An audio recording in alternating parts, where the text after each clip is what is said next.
Salut à toi pour ce jour numéro 364 avec ce nouveau mur qui est en train d'être peint derrière. Ici, on va parler alimentation en zone 2 aujourd'hui. Donc, comment s'alimenter quand tu es sur une longue séance de zone 2.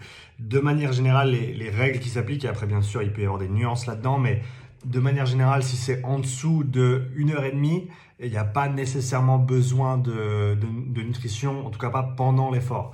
C'est clair qu'avant un effort d'1 heure, 1h30 en continu, il va falloir avoir bien mangé. Idéalement, tu ne veux pas arriver sur une séance comme ça avec des stocks de glycogène qui sont trop bas. Même si de temps en temps, faire une séance à jeun, ça peut pas faire de mal, mais c'est pas non plus quelque chose qu'il faut faire trop souvent, surtout pour les athlètes qui s'entraînent beaucoup, parce que tu as besoin de calories pour t'alimenter, tu as besoin de calories pour faire face à tout le volume que tu effectues, et donc c'est une meilleure idée de ne pas restreindre tes calories de manière générale, arriver sur une séance d'entraînement de manière bien reposée et bien alimentée également. Si tu veux avoir une boisson avec quelques électrolytes, un petit peu de sucre, quelque chose pendant une longue séance, c'est tout à fait possible, ça te fera pas de mal, en tout cas, ça c'est certain. Et post-entraînement, bien sûr, on veut toujours bien manger, ça peut être idéalement un repas complet, mais si on a besoin de rajouter des calories, ça peut toujours être fait au travers d'un shake, avec bien sûr de la protéine en priorité, les glucides également. Mais ça, je te laisse parler au nutritionniste pour avoir tous ces détails-là parce que je ne suis pas un nutritionniste. Donc, ce que je te dis là, c'est simplement mes lignes directrices à moi. Mais pas en tant que professionnel de la nutrition, car je n'en suis pas un. Donc, 1h30, pas nécessairement besoin d'alimentation spécifique durant. Dès que tu dépasses 1h30, là, il faut considérer ajouter un petit peu de nutrition durant ton effort, notamment. C'est-à-dire que, encore une fois, sur une longue séance, tes réserves de glycogène vont gentiment être utilisées. Simplement, même si tu es à basse intensité, c'est faux de dire qu'on n'utilise que des graisses à basse intensité. C'est pas du tout vrai. On utilise des sucres principalement tout le temps, mais on utilise proportionnellement le plus de graisse à basse intensité, notamment en zone 2. Ça c'est vrai, mais il y a toujours une part de sucre qui est utilisée, et ça c'est important de se le dire, et du coup les réserves de glycogène qui vont être affectées directement, surtout sur les séances qui sont plus longues, même si elles ne sont pas intenses. Donc dès le moment où tu dépasses 1h30, nutrition pendant, ce qui est recommandé en général, c'est des sucres d'une manière ou d'une autre, glucose, fructose, un petit peu des deux. En gros, ton corps il peut absorber jusqu'à 60 grammes de glucose par heure. D'accord? Ce qui est déjà énorme, hein, tu n'as pas besoin de ce genre de quantité quand tu fais de la zone 2.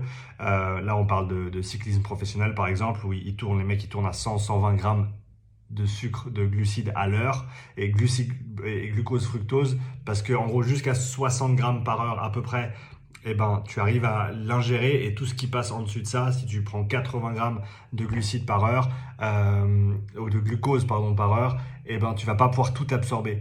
En utilisant du fructose à la place, c'est-à-dire en faisant un mélange glucose-fructose, le fructose utilise un transporteur différent entre ton système digestif et la circulation, et ça te permet en gros de rajouter rajouter plus de sucre en circulation et d'en avoir plus à disposition pour faire le travail, comparé à si tu prenais que du glucose, même si le glucose était en quantité significative.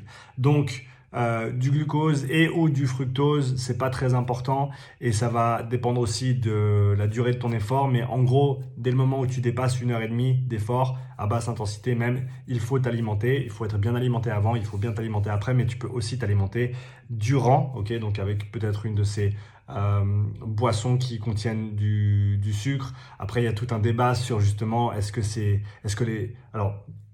des gels, je pense que c'est plutôt approprié pour des conditions de compétition, mais de manière générale, est-ce que ces choses sont bien pour le corps? Est-ce que c'est bien absorbé? Ça, je pense que c'est très individuel. Chaque personne tolère ces choses différemment. Et bien sûr, il faut que tu trouves une stratégie qui soit bonne pour toi et que tu tolères bien. Ça, c'est le plus important. D'accord? Donc, je ne peux pas te dire quoi prendre. Tout ce que je peux te dire, c'est que si ça te dérange au niveau intestinal, il y a un problème, ben c'est peut-être pas la meilleure solution. Donc, choisis quelque chose d'approprié par rapport à ça. Ça peut être une boisson, ça peut être quelque chose d'un petit peu plus solide, ça peut être des gummy bears. C'est pas moi qui te le recommande, c'est Tim Podlegar qui travaille en nutrition dans le cyclisme pro et à moitié en rigolant, il est fan des gummy bears parce que c'est une source assez facile. Moi, c'est ce que je donnais à mes joueurs de rugby à la mi-temps parce qu'ils peuvent les mettre dans la chaussette et parce que c'est assez facile à manger quand tu as besoin d'un petit peu de sucre. Et après, si tu pars sur des séances plus intenses, là, c'est clair qu'il faut arriver bien nourri. Et faut surtout pas être en manque au niveau glycogène parce que ça va être ton énergie pour ces entraînements de haute intensité. Et donc, il faut bien s'être alimenté avant. Si tu sens un gros coup de barre au milieu de ta séance de vélo, par exemple, si tu fais une séance, un de mes programmes, soit la puissance, soit l'endurance longue, et qu'en milieu de séance, tu as un gros coup de barre, et ben, aie quelque chose avec toi que tu puisses consommer pour te remettre un petit peu de sucre. Après, faut pas en être dépendant non plus. Ok, faut pas se dire, ah non, j'ai pas mon sucre, je peux rien faire. Mais quand tu as des séances qui sont longues, il faut planifier en conséquence. Et je pense que c'est pas une mauvaise idée de commencer à penser à cette alimentation. Hydratation, bien sûr, avec de l'eau, mais bien sûr un petit peu de sel. Moi, j'aime bien mettre un tout petit peu de sel dans toutes mes bouteilles d'eau quand j'y pense. Je le fais pas toujours. Mais c'est une bonne idée parce qu'on perd beaucoup d'électrolytes et de minéraux quand on transpire. Et une manière d'en reprendre, c'est de saler légèrement son eau. Pas trop parce que tu peux avoir l'effet contraire et ça peut être délétère. Donc encore une fois, ça c'est un sujet sur lequel je touche ici, mais je suis pas nutritionniste. Donc si tu écoutes un nutritionniste, tu écoutes ce que je dis là et que ça correspond pas, écoute plutôt le nutritionniste, je te dirais. En tout cas, ne prends pas mes conseils à la lettre, va faire tes recherches dans ce sens-là. Mais de manière générale, en dessous d'une heure et demie, pas besoin de nutrition pendant l'effort. En dessus d'une heure et demie, si c'est de la basse intensité, un petit peu. Si c'est de la haute intensité, considère bien t'alimenter avant, après et pendant également avec des produits qui te permettent de te sentir bien et de rajouter un petit peu d'énergie simplement dans le collimateur pour bien fonctionner pendant ces séances.